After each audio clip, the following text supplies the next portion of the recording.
امروز یک چند آیت ها را دیده میبرایم که با خواندن و درک کردن معنی آنها اشک از چشمان جاری می شود.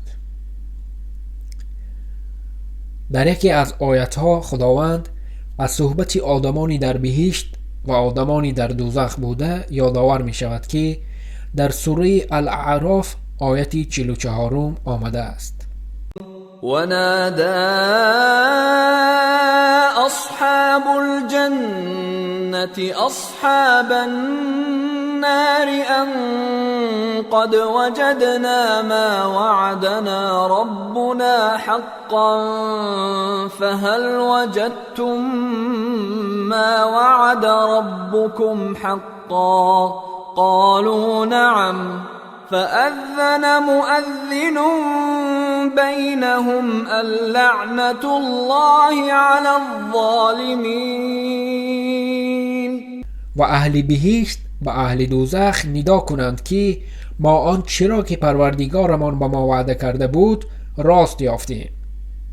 پس آیا شما هم آن چرا که پروردگارتان به شما وعده کرده بود راست یافتید؟ گویند آره. پس آواز کننده در میان آنها آواز کند که لعنت خدا بر آن ستمکاران است.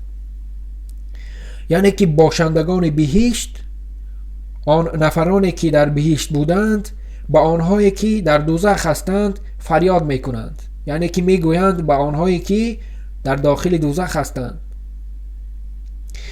ما اینجا در بهشت همان را که الله وعده داده بود دریافتیم. یعنی هر آن چیزی که گفته شده بود راست است. آیا شما هم وعده الله را دیدید؟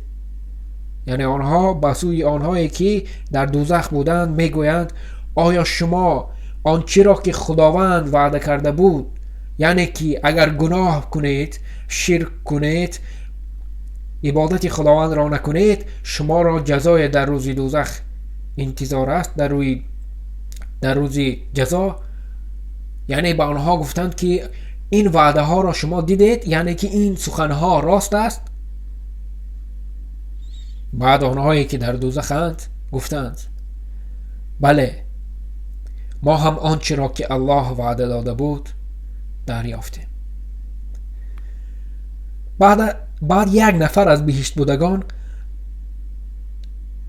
وقتی که این سخن ها را گفتند فریاد زد: لعنت خدا بر ستمگاران باد. در آیت دیگر خداوند از آنهایی که در آتش دوزخ می جوشیدند خبر داده است. وقتی که در آتش می جوشیدند میگوییم باید دانست که این عبارت در حدیث های رسول اکرم صلی الله علیه و سلم آمده است و از حالت پوست انسان در آندم، یعنی که در درون آتش بودن و چگونه در چه حالت بودن پوست بدن انسان. خداوند در قرآن کریم آیه این در آیت 56 سوره نساء گفته است: ان الذين كفروا بآياتنا سوف نصليهم نارا كلما نضجت جلودهم بدلناهم جلودا غيرها ليذوقوا العذاب ان الله كان عزيزا حكيما. همانا کسانی را که به آیات ما کافر شدند زود به آتش می درانیم. هرگاه که پوستهایشان پخته گردد به عوض برایشان به جز آن پوستهای دیگر پیدا کنیم تا عذاب را بچشند. به درستی که خدا غالب استوار است. خداوند خبر می دهد که هرگاه وقتی پوستهای آنها به پورگی بسوزد به آنها پوستی نو داده می شود تا عذاب را دوباره بچشند. یعنی که او در داخل دوزخ در همان آتش می سوزد، پوست بدن وی از سوختن تمام می شود، دیگر پوست در بدن وی نمی ماند برای سوزانیدن. لیکن خداوند برو باز دوباره پوستی نوی می دهد که تا اینکه او دوباره در آن آتشی که قرار دارد بسوزد و همه این عذابها را دوباره بچشد. در حدیث آمده که وقتی آدمان را در آتش دوزخ می سوزانند، جسمهای آنها با برآوردن ریم و خون نابود می شوند و آنها همان آدم‌هایی که جسمهایشان در دوزخ با برآمدن ریم و خون نابود می شود، خیلی تشنگی سخت را احساس می کنند، لیکن نمی توانند که تشنگیشان را شکنند. خداوند آیه این در سوره الاعراف آیت 50 گفته است: ونادى أصحاب النار أصحاب الجنة أن أفيضوا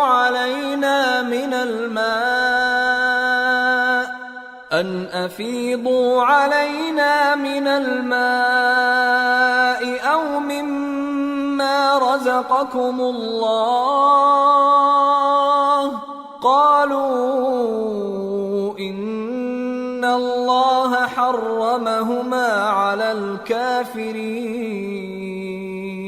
و اهل دوزخ به اهل بهشت ندا کنند که بر ما چیزی از آب یا از آن چی خدا به شما روزی داده است بریزید.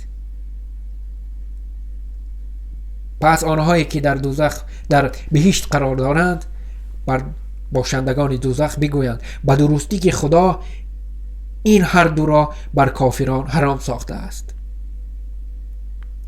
آنها در آتش و ریم و خون از تشنگی زیاد به سوی بهشتیان فریاد میزنند، میگویند که برای ما آب یا یگان چیز دیگری که خداوند به شما در بهشت عطا نموده است کمی هم باشد یک قطره هم بدهید تا اینکه تشنگی ما بشکند. ولی بهشتیان به آنها میگویند که خداوند این کار را، یعنی که دادن به شما یگان چیز را، برای ما منع کرده است، یعنی که این ناممکن است. پس از این بعد این همه آنها چرا خواهند نوشید؟ یعنی که به بهشت بودگان فریاد زدند، داد زدند، لیکن آنها در جواب به آنها هیچ چیز ندادند، گفتند که این کار ناممکن است. و آنها مجبور می شوند که همان ریم و خونی که هنگام سوختنشان از بدنشان می برآمد بنوشند.